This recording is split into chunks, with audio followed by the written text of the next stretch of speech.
Le Seigneur soit avec vous. Et avec votre esprit. Bonne nouvelle de Jésus-Christ selon saint Matthieu. En ce temps-là, voyant les foules, Jésus gravit la montagne.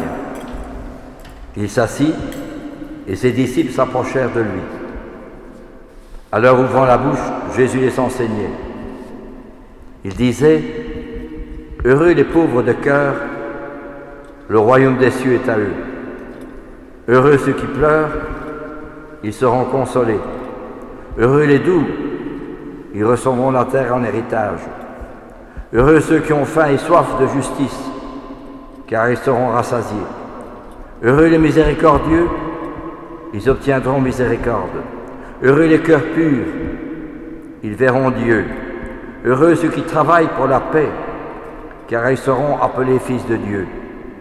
Heureux ceux qui sont persécutés pour la justice, car le royaume des cieux est à eux. Heureux êtes-vous si l'on vous insulte, si l'on vous persécute, et si l'on dit faussement toutes sortes de mal contre vous à cause de moi. Réjouissez-vous, soyez dans l'allégresse, car votre récompense est grande dans les cieux. Acclamons la parole de Dieu. Louange à toi, Seigneur Jésus. Dans cet évangile, pour la fête de tous les saints, Jésus nous donne les conditions pour entrer dans le royaume de Dieu. C'est un véritable passeport pour entrer dans le ciel. Et tous les saints ont vécu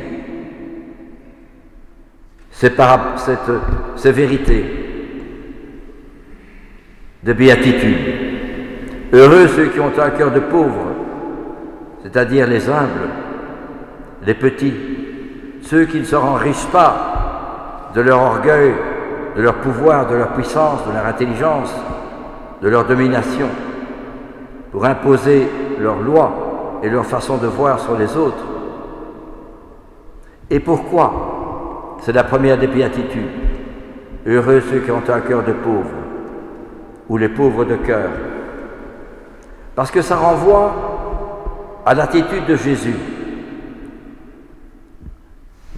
Saint Paul dit dans sa lettre aux Philippiens, je crois au 3e chapitre, Jésus, alors qu'il est condition divine, ne retint pas le rang qu'il égalait à Dieu, mais il s'est anéanti. Anéanti en latin, c'est humiliavité, c'est humilié. Et en grec, c'est ekinoson, c'est-à-dire il s'est dépouillé. Et Saint Paul continue, pour devenir serviteur, doulos. Or, comme je vous l'ai déjà dit, doulos, serviteur à l'époque des Romains, c'était des choses. Il n'y avait pas de dignité humaine. On se servait d'eux comme on voulait, le jour comme la nuit. Jésus s'est fait doulos, serviteur, alors qu'il est le Fils de Dieu. Le paradoxe. Kurios, Seigneur, et puis doulos, serviteur. Et alors Saint Paul continue et s'humilia plus encore pour mourir sur une croix qui était le châtiment qu'on infligeait du temps des Romains aux grands délinquants. Or Jésus n'a rien fait de mal. C'est cette descente. Chez nous, l'homme, par nature, cherche toujours la première place, les honneurs, la gloire, la richesse, s'imposer, dominer. Mais chez Jésus, c'est le contraire. C'est prendre la dernière place. Et ça, c'est quand même... Et quand on voit tout l'Évangile, à Nazareth, quand Jésus d'abord naît, il n'est pas dans un palais royal, il naît dans une crèche, dans une mangeoire. Ça, c'est quand même formidable alors qu'il est le Fils de Dieu. Et les premiers qui viennent saluer Jésus, ce ne sont pas les grands, ce sont des bergers qui travaillent la nuit. Et puis à Nazareth, Jésus vit pauvrement. Si, je peux peut-être déjà raconté, si vous êtes parti d'un pèlerinage en Palestine, mais pas au moment de la guerre, et qu'on irait voir Nazareth, eh bien nous serions déçus, parce que c'est une maison qui ne vaut pas la peine de voir. Il n'y a rien. Une table, une chaise, un petit endroit pour dormir, c'est tout. C'est dérisoire. Et pourtant, c'est comme cela que Jésus a vécu pendant 30 ans à Nazareth. Et puis 3 ans d'apostolat, où il reçoit plus d'opposition que de bienveillance, jusqu'au jour où il sera condamné à mourir. Donc toute cette volonté de Jésus de descendre, vous voyez que c'est tout à fait à l'opposé du monde. Quand on voit les guerres aujourd'hui, la guerre israélo-palestinienne, en Ukraine, et puis en Arménie, tous ces gens qu'on ne voit plus, mais c'est terrible, hein? C'est l'orgueil de l'homme. Pourquoi? Parce qu'il n'y a plus de Dieu, où on se sert de Dieu pour faire de la religion, pour faire la guerre, pour dominer. Or Jésus, c'est le contraire. Ça, cette violence de la guerre contre l'homme, c'est l'homme qui est habité par le démon. Il n'y a plus de Dieu. L'homme est habité par le démon parce que le démon veut la mort de l'homme, faire mourir l'homme, le rejeter. Tandis que Dieu veut justement le contraire, la vie de l'homme, le respect de l'homme. Et Dieu, ce n'est pas des armes, ce n'est pas la puissance, c'est l'amour. C'est tout le contraire. Quand on réfléchit bien, quand on pense bien à sa religion, on découvre quand même beaucoup de vérité pour notre monde d'aujourd'hui. Heureux ceux qui pleurent car ils seront consolés. Ceux qui souffrent, ceux qui sont rejetés, ceux qui ne sont pas compris, les victimes des violences conjugales, etc. Heureux ceux qui pleurent, ils seront consolés. Heureux les doux, c'est-à-dire ceux qui savent dominer leur caractère, leur volonté d'imposer, de puissance, mais au contraire, qui deviennent humbles, doux avec les autres.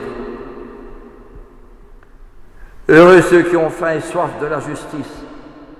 Ah, nous aimerions bien qu'il y ait beaucoup plus de justice dans notre monde, mais c'est seulement en se mettant à genoux devant notre Seigneur que le Seigneur peut nous donner la grâce de la justice.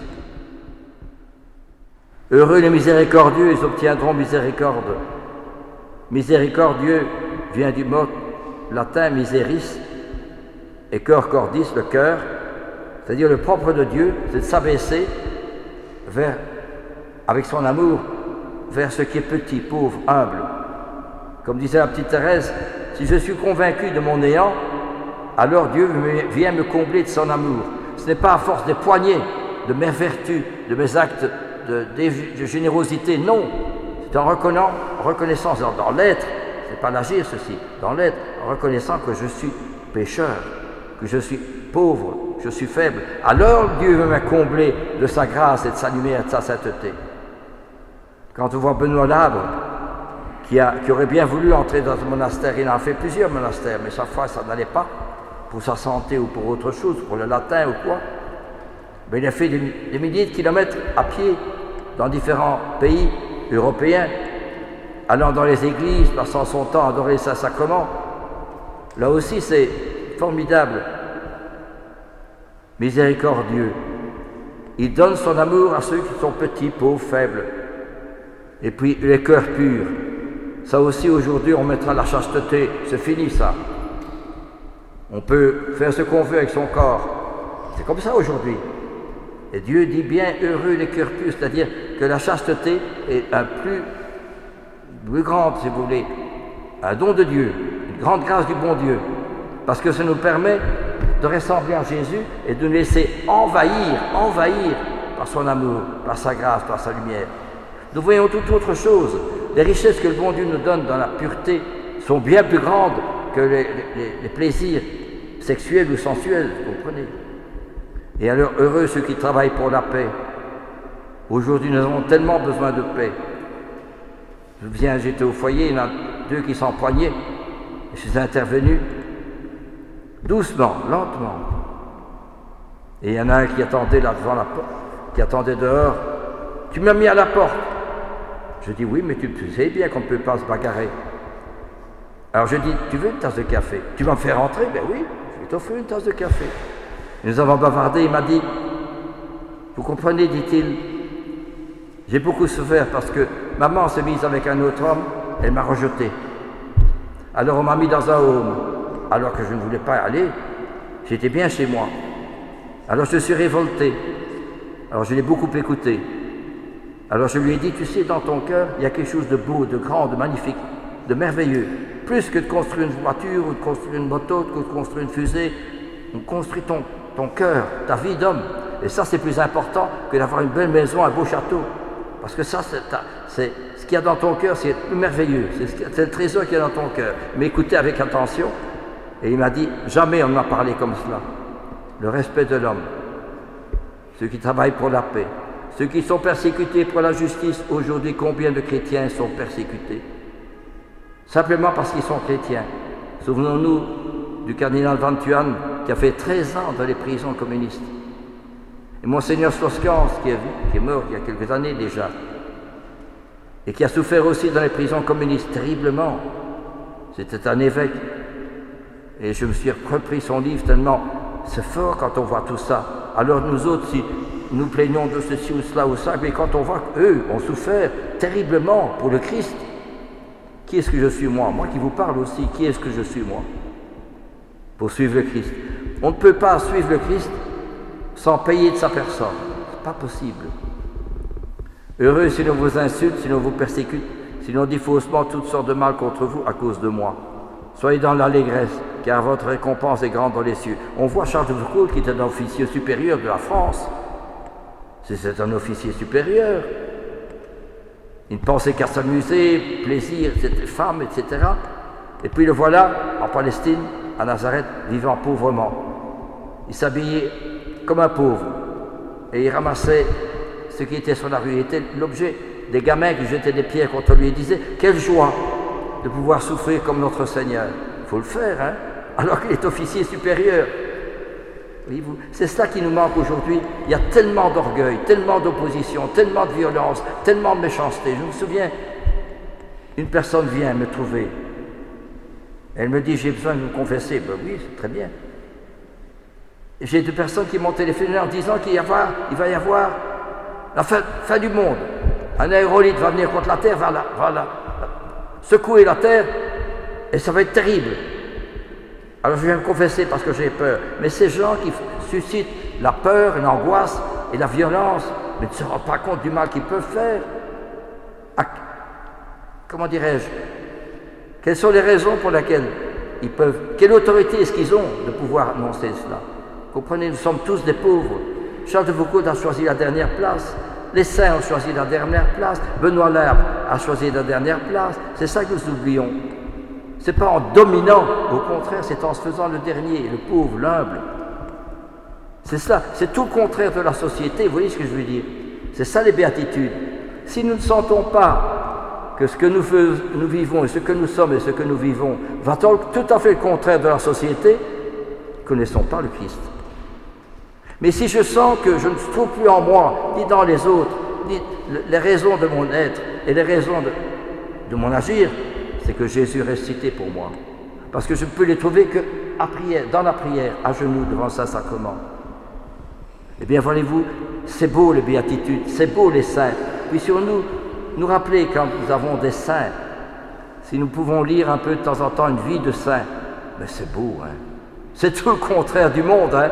Ça vaut tous les films de la télévision, hein, parce que ça vous met dans votre cœur la lumière, l'espérance, la joie. Il y a un peu de soleil à travers les vitres de l'église. Eh bien, c'est ça que nous autres.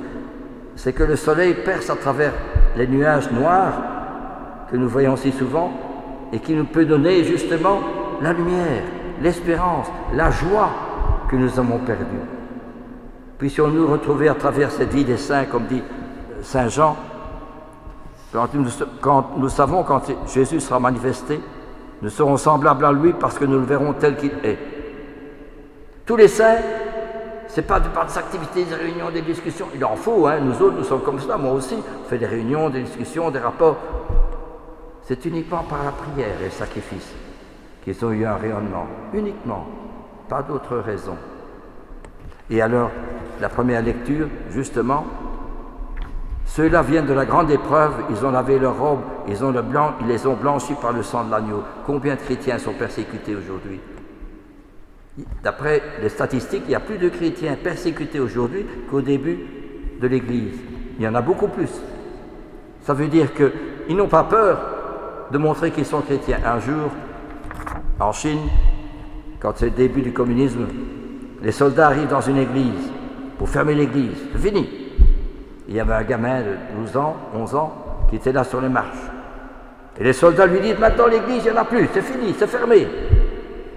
Et le gamin a répondu, si, il y a encore une église, c'est moi.